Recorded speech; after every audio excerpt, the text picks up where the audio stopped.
नाज़रीन, इस वीलॉग के अंदर आपको एक ब्रेकिंग न्यूज़ अब से कुछ देर में मैं देने वाला हूं और कबूतर जो है वो बड़ी एक अहम खबर लेके थोड़ी देर पहले हमारे पास पहुंचा है और आया है पाकिस्तान तहरीक इंसाफ के कैंप से। जो मेरे पास खबर आई है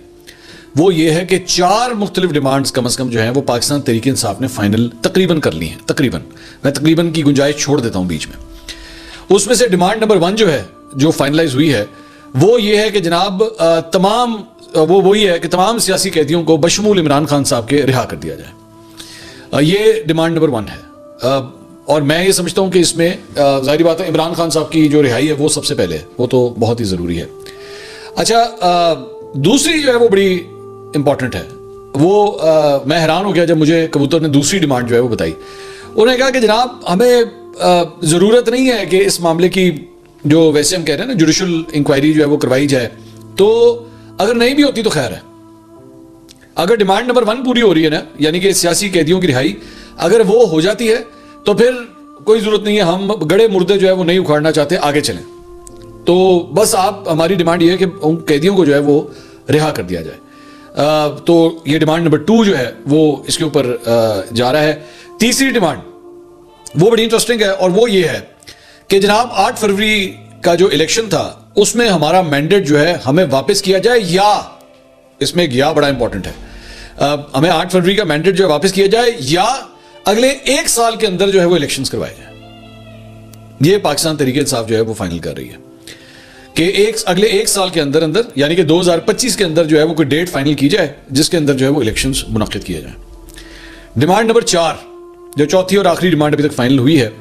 मेरी इत्तला के मुताबिक, वो ये है कि 26वीं आईनी तरमीम जो है वो उसे वापस लिया जाए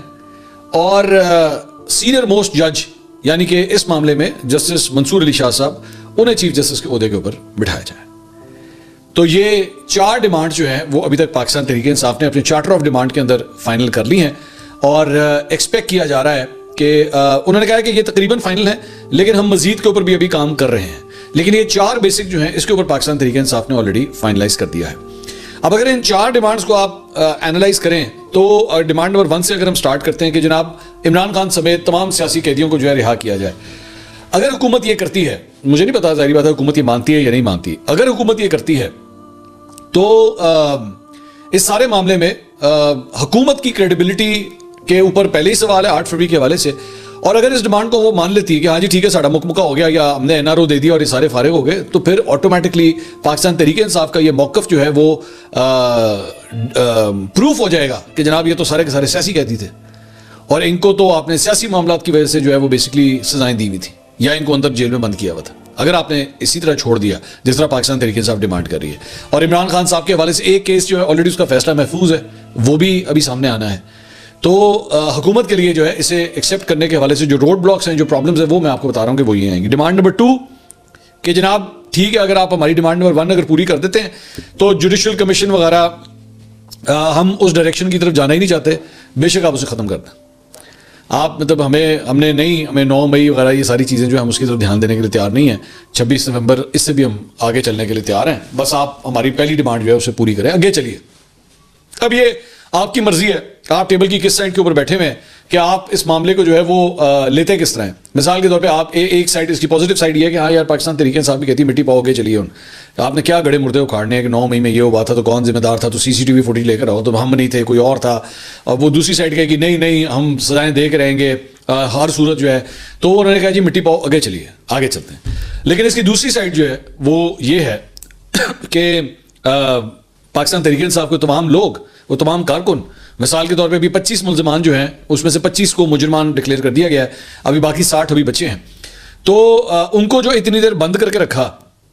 उनके हवाले से मतलब कोई क्लैरिटी नहीं होनी चाहिए कि इनको सही बंद किया या नहीं किया। 25 को जो आपने सजाएं दे दी तो वो तो डिक्लेयर हो गए कि वो सजा याफ्ता हैं, उन्होंने जुर्म किया है।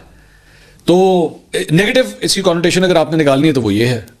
कि बगैर इंक्वायरी की मिट्टी पाओ तो आगे चलिए, एक ये नेगेटिव अगर उसमें से निकालना है तो वो ये है। तीसरी डिमांड जो है वो ये है कि जनाब 8 फरवरी के इलेक्शंस जो हैं वो उसमें हमसे मैंडेट हमारा छीना गया, अगले 1 साल के अंदर जो है वो इलेक्शंस का ऐलान किया जाए।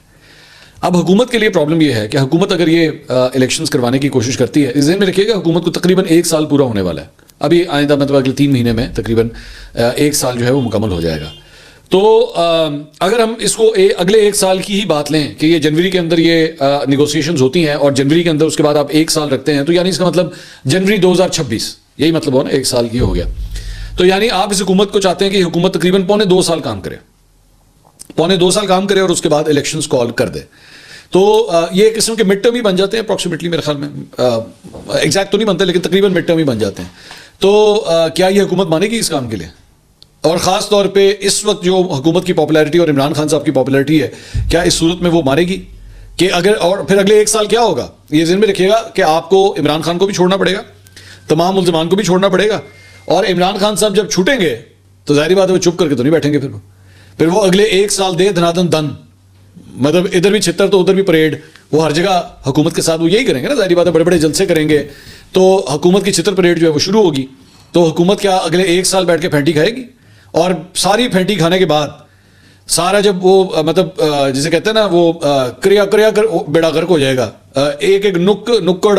एक एक जगह जो है वो चीरा हो जाएगी, बेड़ा गर्क हो जाएगा, तो उसके बाद कहेंगे पाजी हुन इलेक्शन करा लो तो हुकूमत ये चीज़ मानेगी? मेरे ज़हन में सिर्फ एक सवाल है ये कि क्या हुकूमत ये मानेगी? और उसके बाद जो चौथी डिमांड है कि जनाब 26वीं आईनी तरमीम को वापस लिया जाए और मंसूर अली शाह साहब को जो है वो ये कर दिया जाए। तो वो इसमें भी ये प्रॉब्लम ये है कि मतलब 100 प्याज भी खाने थे, चित्र भी खाने ना, तो मतलब आपने तो इतनी बुराई ली है इस सारी चीज़ के पीछे, 26वीं आईनी तरमीम के पीछे। मौलाना ने आपको यूं करके अपनी उंगलियों के ऊपर ना यूं लिटरली नचाया, लिटरली उन्होंने कहा चलो बैठ जाओ, आप बैठ गए, जो खड़े हो जाओ, ये खड़े हो गए, अच्छा 2 घंटे के बाद आना, फिर 2 घंटे के बाद दोबारा वजीर आ रहे, मतलब उन्होंने तिगरी का नाच नचाया मौलाना साहब ने। वो इस काम के लिए नचाया था कि